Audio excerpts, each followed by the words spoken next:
Our problem at hand is to understand a quantum theory of gravity. Let me see if I can, there we go. And of course, gravity is conventionally now thought of in terms of curvature of space and time. There has been a traditional approach to this, which is to start with a classical theory and quantize it. That's been applied to general relativity with or without the new variables. That's also the approach basically which we take to string theory and to other sort of variants of, quantization of classical theories of gravity. The problem is that that leads to very vexing problems, as we've seen over the decades. The problem of non-renormalizability was the first sort of problem that really was focused on, which amounts to non-predictivity, because it leads to the necessity of specifying an infinity of coupling constants, and so you just can't predict anything. You could object, though, or respond that that's really just resolved by some short distance physics, and, for example, maybe string theory resolves it, or something that comes from working with loop quantum gravity, or what have you. So maybe we're okay. But in fact, there's apparently a more profound problem, and that is the problem of non-unitarity, which is very much a long-distance problem, it appears, and that arises in connection with what has been called the black hole information paradox, or I prefer to refer to it as the unitarity crisis.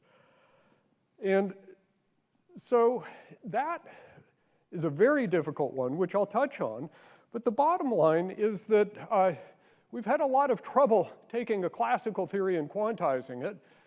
And so a suggestion is maybe we should look at all of this differently. Why not begin with the key features of quantum mechanics and ask what other structure is needed, what other mathematical structure to describe a theory that gives us gravity in appropriate classical situations, say. And so I'll call this a quantum first approach. I've explored it a little in various papers. Also, Sean Carroll has very much taken up this kind of viewpoint as well in recent years, and there's some references with him and his collaborators. So the viewpoint here is we're perhaps being too classical in our thinking and really need to think a little bit more like quantum physicists. One other brief comment, possibly ADS-CFT realizes this kind of story if we can figure out how ADS-CFT really works in a precise fashion. But that's still really a big question. So one inspiration for this is how we can think about deriving quantum field theory, and thus the standard model, from a set of principles. This is a perspective which I learned from some of the great masters of the field, Coleman and Weidenberg. This is also related to the algebraic approach to quantum field theory quite closely, as you can read about in Hogg's book. So the basic idea is that you can start by asking to realize a set of principles, the principles of quantum mechanics, the principle of locality, and the principles of Poincare symmetry. And if you try to reconcile those principles, you land on local quantum field theory. There's not quite a theorem, but a folk theorem that tells you that. In fact, that's how some of us teach quantum field theory. So in other words, quantum field theory is the answer to a question, how to formulate a quantum theory with certain properties. So that's some inspiration for us. What about quantum gravity? What properties does a quantum theory need to have in order to describe gravity? Well, there are various clues. In fact, there are a lot of clues. Quantum mechanics itself is strongly constraining via its linearity, unitarity, and so on. You have to figure out how to formulate quantum mechanics in a general enough fashion to encompass a theory of quantum gravity. There's some description of ideas there. We need to match on or recover the classical behavior of gravity, as well as the expected weak field perturbative behavior of gravity in the quantum regime. So there's a notion of a correspondence principle. There's moving on to strong field gravity, the behavior of black holes, which has been very puzzling. We know a lot about it, but there are still some deep puzzles there. There are constraints of consistency, which are quite powerful. And finally, possibly observation, as I'll mention. There are some questions we encounter. One quite vexing one is what replaces locality? And also, how do we think about the symmetries? So let me start with what replaces locality. So locality in local quantum field theory is encoded in the statement that observables in space-like separated regions commute. You have subalgebras of the algebra of observables, which we can think of as, well, gotten from, say, taking, for example, a scalar field and integrating against compact support functions in one or the other neighborhood, and those integrals should commute in the case of space-like separated either spatial regions or causal diamonds. Okay, so that's good old field theory, but in quantum gravity, say a scalar field is not a good observable. It's not physical because it's not gauge invariant. Something different has to happen, and one way of expressing gauge invariance is that we need things that commute with the constraints. The constraints, of course, generate gauge transformations. So this leads us to the story of relational observables. Abhay has already mentioned those. And in fact, there are different kinds of relational observables. There are gravitationally dressed relational observables and so-called field relational observables, where I have one field take a value when another field takes some specific value. I'm going to focus on the first kind, the gravitationally dressed relational observables. And these have very different properties from the observables of local quantum field theory, even in the weak gravity limit, which we can start to learn about. So the basic idea is take an observable, say the scalar field in quantum field theory, and you can gravitationally dress it. So I won't explain this expression in detail, but basically you can conjugate it by an operator that involves the metric. Here's the Christoffel symbol. And at least construct a leading perturbative order, an operator that commutes with the constraints and has the effect of, in addition to creating the particle, creating its gravitational field. So we've studied those at quite some level. And one of the things you immediately discover is that those operators don't commute at spatial separations, unlike the underlying field theory operators. So that throws out the very description of locality from field theory and raises the question, how do we even think about localization of information in quantum gravity? In fact, it's been proposed that this is connected with the explanation of holography in gravity. I don't have time to describe that in detail. I'll mention one version of that in a second. Given the fact that the momenta, and in particular the Hamiltonian, can be written as boundary terms plus integrals of the constraints. So if the constraints vanish, then say the Hamiltonian is purely a boundary term, and that comes into an argument by Merolf and so on, which may explain the holography of ADS-CFT.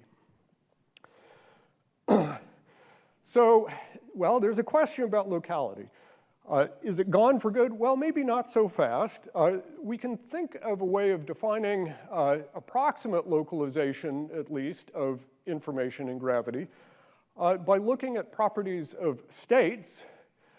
So, for example, you can think about creating a state which is localized in the neighborhood by acting with one of the exponential of one of the kinds of operators I described a moment ago.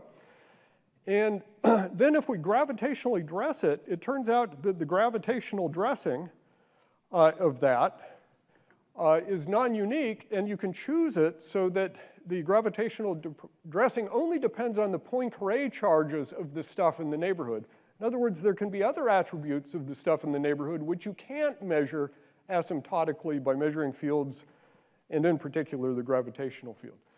This is actually a quantum version of some known classical results that go way back, having to do with being able to choose a gravitational field in a particular configuration outside a region due to Corvino and Schoen and Carlotto and Schoen.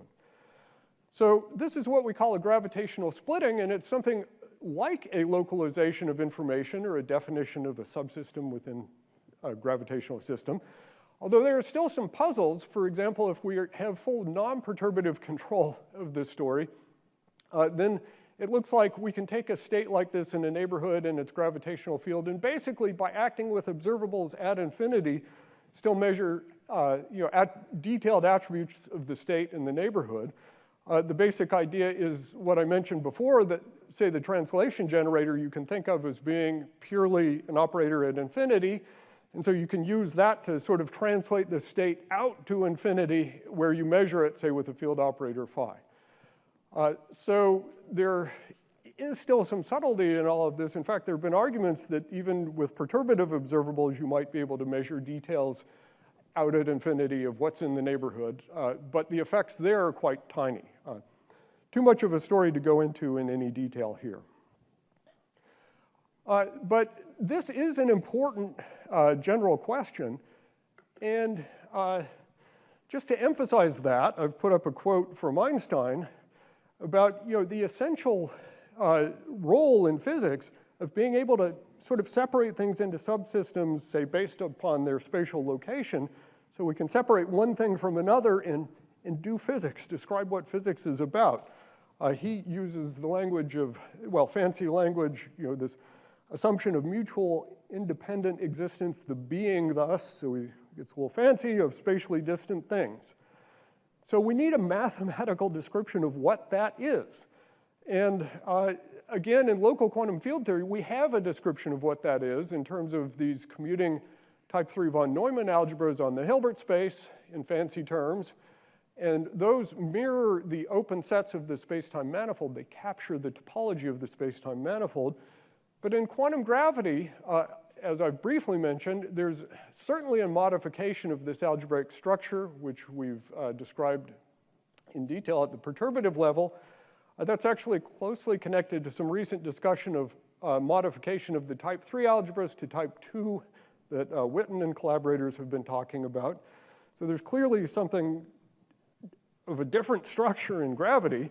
But possibly we have a notion of localized information in subsystems by working directly on the Hilbert space, although subtleties in all of that remain. So that's something we still need to figure out.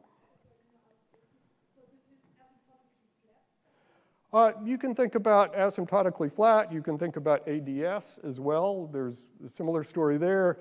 DS is more complicated, but that's another talk. Another time. It's just the Hilbert space of the whole thing. That's the idea. Yeah, all excitations of the, with a given asymptotics. Okay, so now let's hone in on black holes, which have caused us all kinds of headaches in the field. And so first question is, can we think of a black hole as a quantum subsystem, at least to a good approximation? So I've argued that there is at least, a reasonable approach towards describing quantum subsystems. So let's assume that the answer to that is yes. So in this picture, we have a black hole forming from some collapsing matter. Time goes up. Here's the horizon. Then, of course, it evaporates, so it shrinks down. And we can take some time slices through that to describe its evolution. And so the question is, can we think of the black hole as being a subsystem, and say a complementary subsystem would be the environment as described on a given time slice? If so, then there's what I'll call a theorem. Maybe I should put this in quotes, a black hole theorem, which really encapsulates the essence of the information paradox or unitarity crisis. And that is the statement that these four statements are inconsistent. Quantum mechanics, and in particular unitary evolution, the statement that black holes are subsystems, the statement that different black hole states have identical exterior evolution, and the statement that black holes disappear at the end of their evolution, those are inconsistent. Now, this turns out to be a controversial subject, and there are different opinions about which of these you have to throw out among people in the audience. But let me just point out, for starters, there is this fundamental inconsistency. And then we have to, of course, figure out what to do about it. And actually, well, I'm going to take seriously the statement that black holes are subsystems, that quantum mechanics is true, and the black holes disappear at the end of their evolution. So you can see where I'm going. Just to say a little bit more about those basic statements, you can describe the evolution of a black hole and say its outgoing Hawking radiation in a quantized general relativity description. Just a quick review of how you can think of doing that. So we have, say, a state, which we can think of as being a functional of the metric and field degrees of freedom. And then you can describe evolution by what looks just like the Schrodinger equation with a Hamiltonian, which can be written in terms of local integrals of the fields and as well as the metric variables. Or you can alternatively express that Hamiltonian in terms of the constraints and a boundary term. That's what we said earlier. And again, we meet the constraints, the things you set to 0 to get the 0 mu components of Einstein's equation. There is some arbitrariness in this in how you choose the slicing. That's the basically related to the gauge dependence, and that comes in through the lapse and the shift.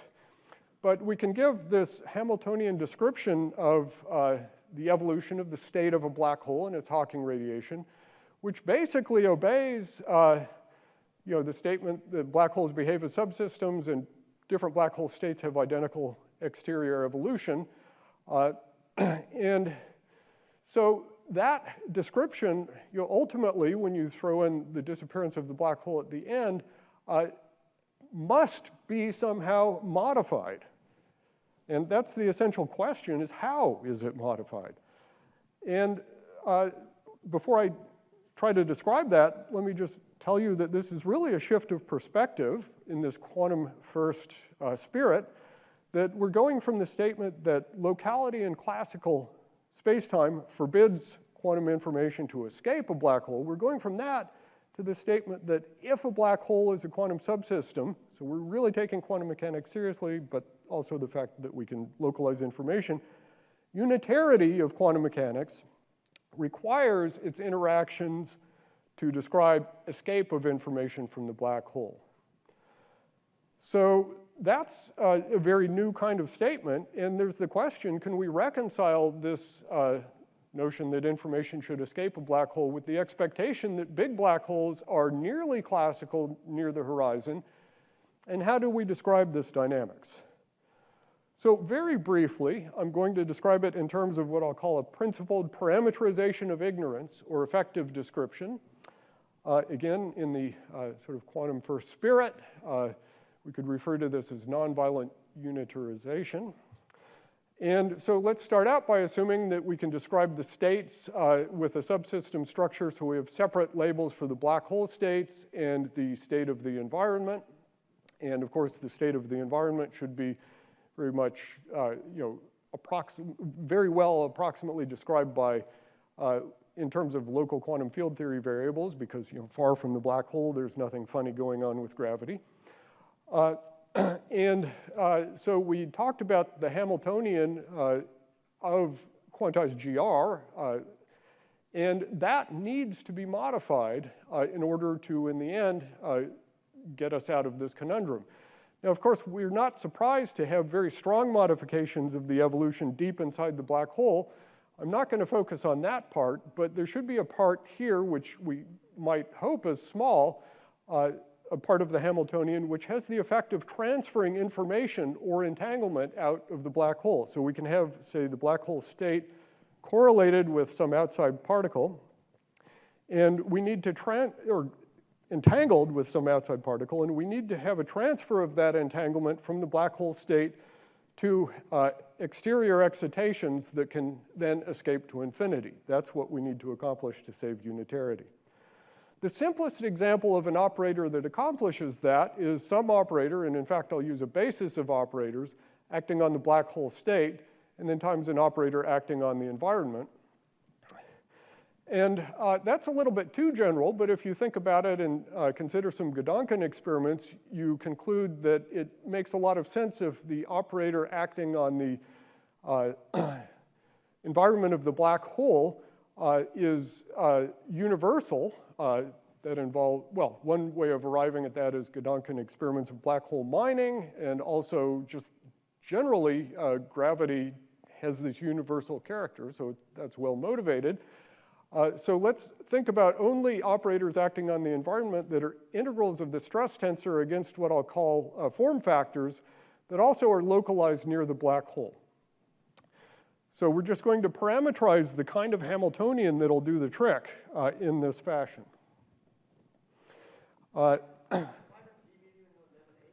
What's that?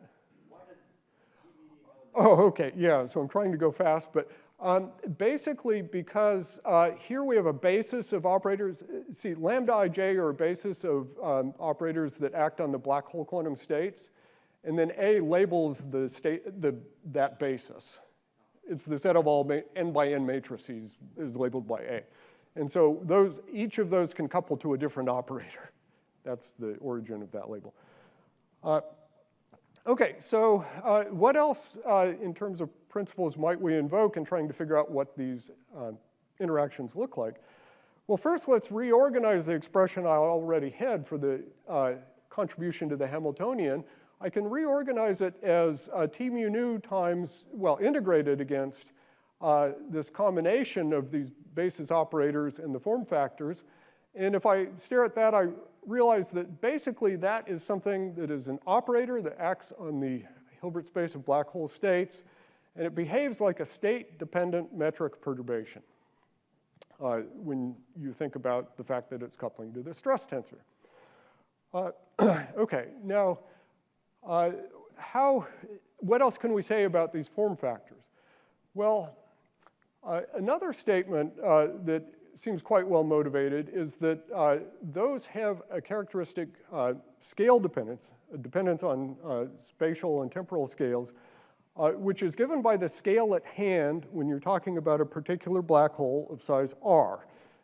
So you shouldn't necessarily, well, you don't necessarily expect to need to introduce any other scale. Let's just use the scale we have in hand. That's the size of the black hole.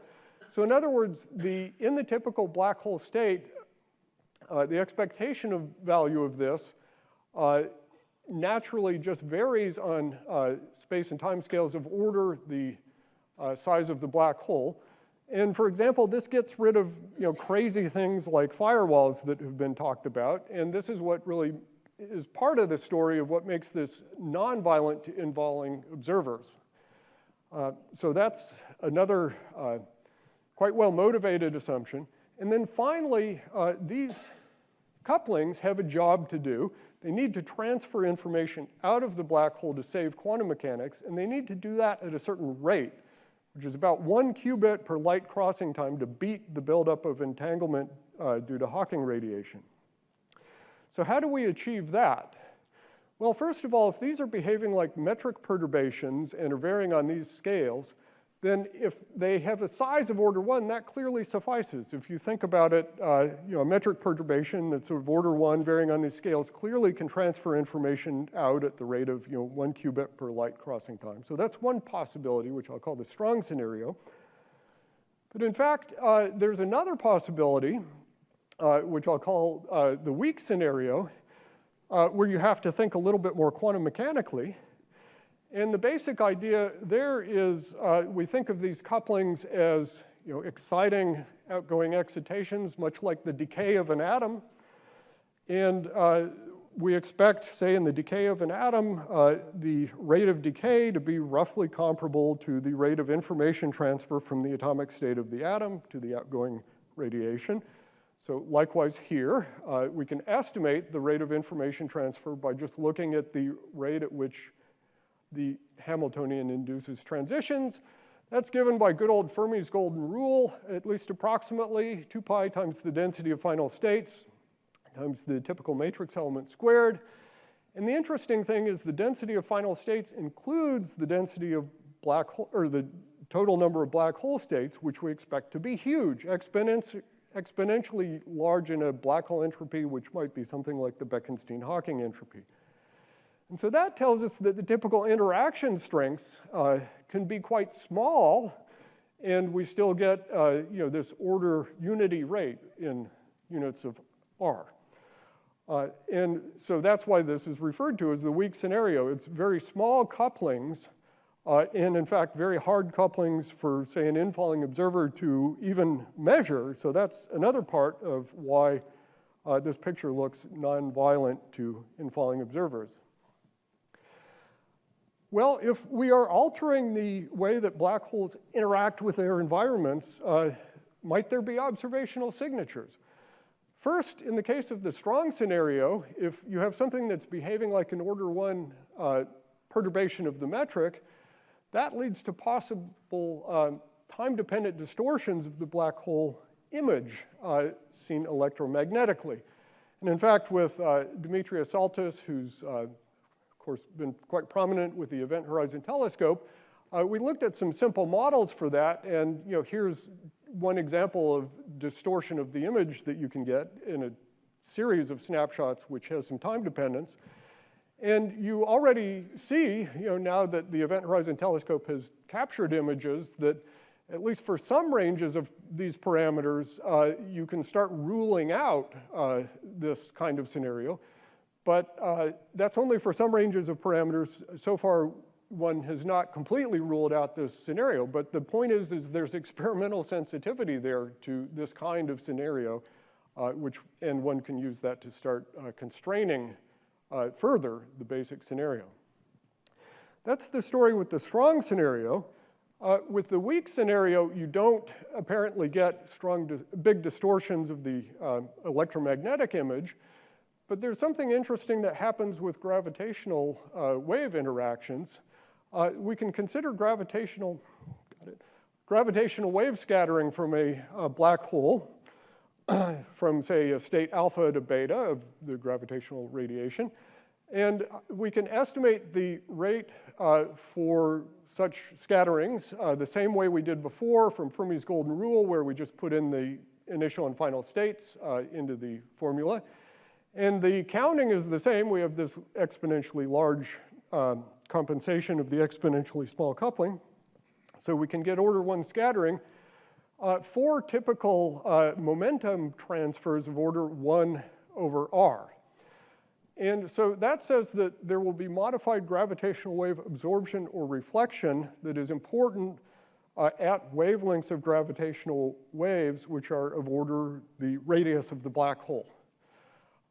And that's an important part of the signal in black hole mergers, or at least a non-negligible part of the signal in black hole mergers is the gravitational radiation at wavelength of order the size of the black holes that are merging.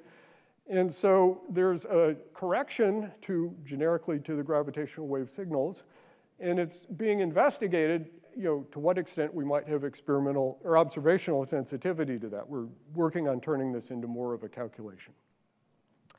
Okay, so I'm almost out of time, just a couple more things. I've given an effective description, but you might ask, where do such effects come from? How do we think of these? And one notion of where they come from is that we might just be parametrizing a simple failure of accuracy of the classical description. What do I mean by that? Well, you might go back in time and imagine yourself as a classical physicist who was forced to explain the uncertainty principle. And you just can't do that in classical physics. If you ask where the uncertainty principle comes from and you only have the language of classical physics, you just can't explain it. You need the whole story of quantum mechanics, and that leads to a significant departure from classical predictions. And it could be that the situation is analogous here. Now we're talking about quantum gravity.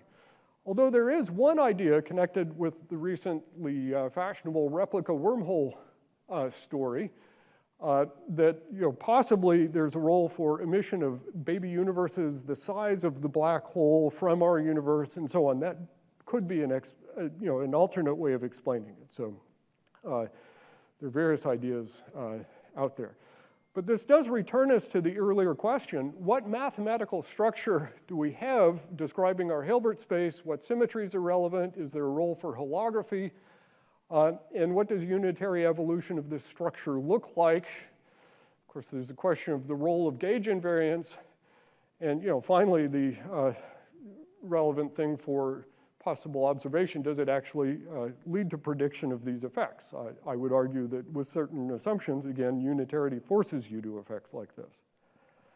So just to summarize, I've told you that I think a promising approach to quantum gravity is to try to understand properties of a quantum theory, starting with a quantum theory, that are needed to describe gravity. So we should take a quantum first viewpoint. And I also think we have a lot of clues about this. We have more than we think we have, and there's reason for optimism. Secondly, we've already found a novel mathematical structure, a very different algebra of observables, but we've kind of got the tip of the iceberg, and the question is, what is the complete structure? And that's really a key question, it seems. How do we think about locality in subsystems? How do we realize that story mathematically, the notion of being, thus, in Einstein's words? And also, how do we think about the symmetries? And then, when we turn to black holes, can we really think of black holes as being, at least to a good approximation, subsystems? If so, we have this black hole theorem I've described, and that really leads to new interactions between the black hole and its environment that go beyond local quantum field theory.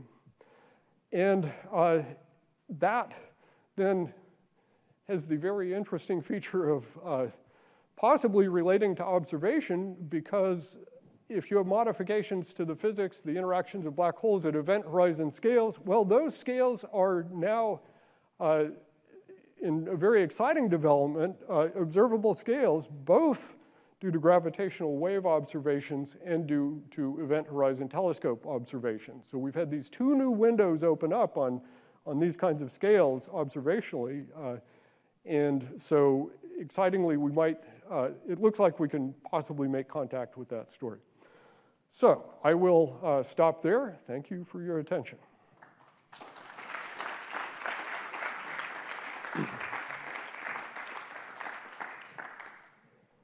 Thank you, Steve, for a great talk. So we have time for a couple of questions before the break.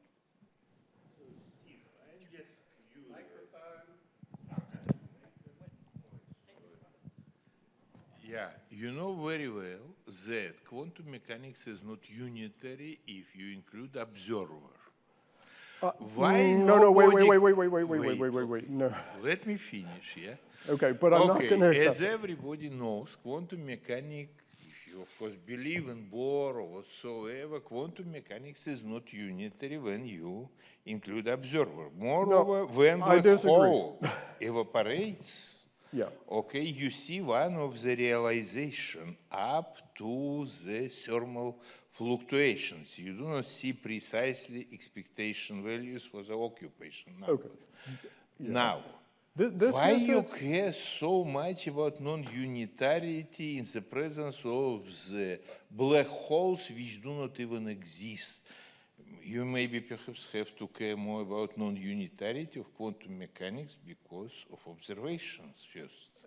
Hold on. Okay, so there's an old approach to quantum mechanics where you project the wave function and you describe observation in connection with that. But a lot of work in the recent era has gone into describing observation of observers in the system. And in that context, you don't have collapse of the wave function. It's all supposed to be unitary evolution. You mean that you believe in many-world interpretation of quantum mechanics or not? Well, it has gone by different names, but yes, basically, I do. And I think a number of people who have really thought about it recently, Jim Hartle, I think Steven Weinberg, if I remember, seemed to be on board with this. Well, he put it in his book. Decoherent histories is Jim Hartle's, rather than many worlds, but his way of saying. Decoherent history just tells that, okay, you have broken communication. But many world interpretation means that there is the other Steve, okay? Well, okay. Not Weinberg, but also you, but who is I as think realistic as you? I think the world is fundamentally quantum mechanical, and I'm an observer in the system, and I don't think I'm somehow a separate classical thing. I think I'm part of a quantum system, and I'm described by a quantum wave function just like you and everyone else. So anyway, but we could debate that, I'm sure. So anyway, okay. So I just have, Steve, I just have one quick comment and a question. The quick comment was in the beginning, you sort of pointed out that the traditional, most approaches start from classical and then to quantum. I just wanted to point out that and you included loop quantum gravity there. I just wanted to say that the spin-form approach has taken, for a number of years now, the opposite point of view, your point of view, which is really one starts with the quantum mechanical picture and tries to get the vertex amplitude by general principles that they write down. And then the statement is, does the classical relativity result in some limit? And it was a hard question, but recently people have made good progress about that. So this is just one small footnote to what you were saying. Yeah, okay, fair enough. Historically, historically it was quantizing gravity, but I agree that people have been trying to think more about sort of building up space-time from something more basic, which is in this vein. Right, it is in this vein. So the question was really about the scales. I mean, it seemed to me that do you have any control, or is it just fungible as to what level, to what extent the quantum effects extend outside the horizon? Well, so since I'm giving an effective description, I'm parameterizing ignorance, at that level, I have to put that in as an assumption. Okay. Now, it's a reasonable assumption because if we're going to, these things are behaving non-locally, and if I'm going to throw out locality completely and say allow transfer of information from a black hole to the next galaxy, then all bets are off. The physics just stops looking like it makes sense. So the sensible thing is for these effects to be present in the immediate atmosphere of the black hole. And of course, that's where the problem arises because that's where the Hawking radiation is produced and so on.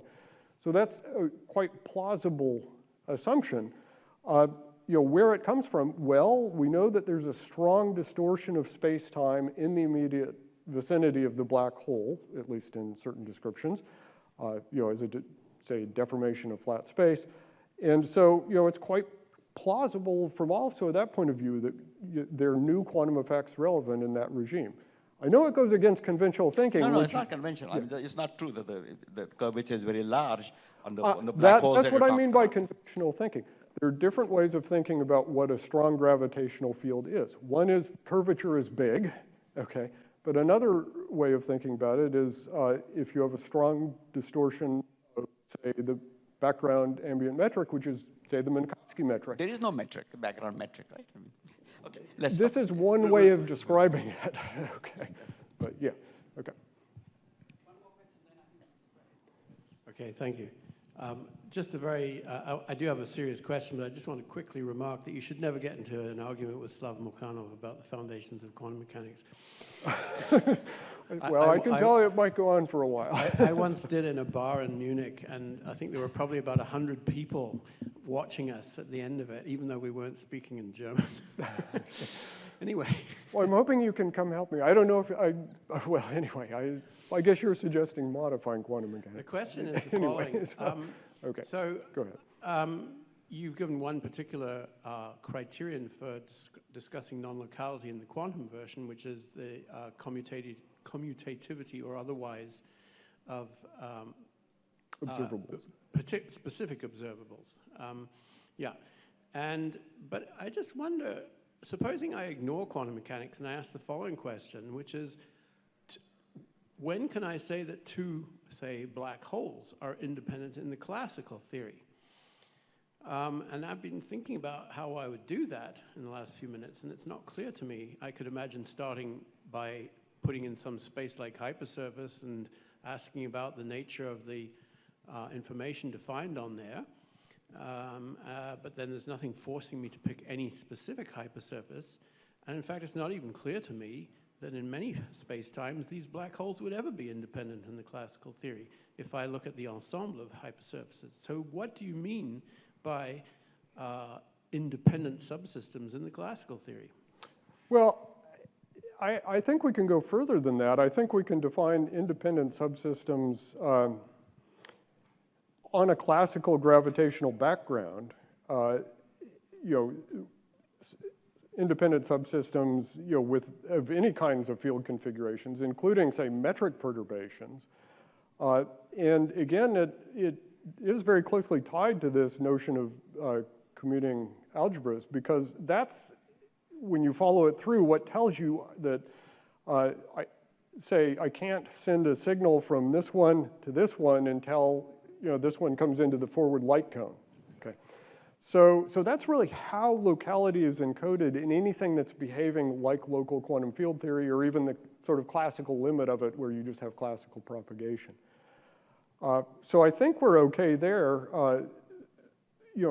Aside from the long-range nature of the gravitational field, but at the classical level, I've argued that you could have some complicated system over here, but then you could have the gravitational field asymptotically have some standard configuration that just depends on the Poincare charges of all of that. So in that sense, you do have a localization of information and independence at the classical level.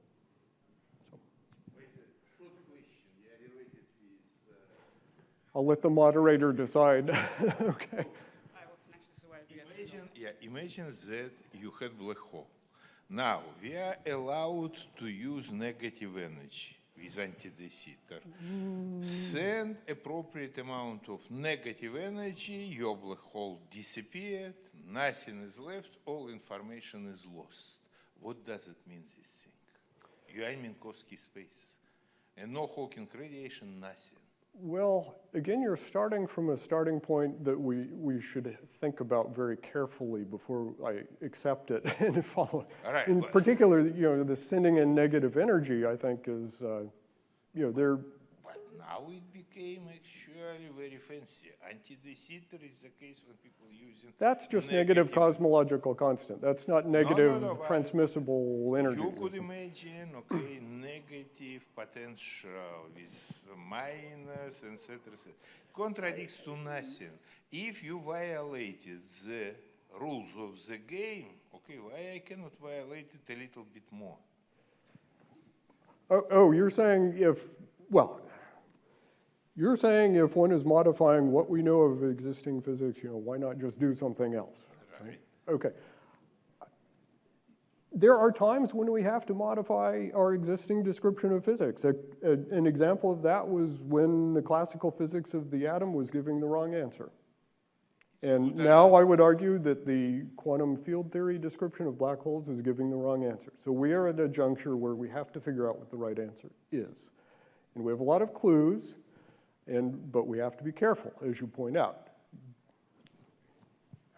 Which wrong answer? I mean, in the atom case, it was experiment. In your case, it's a personal preference or personal prejudice.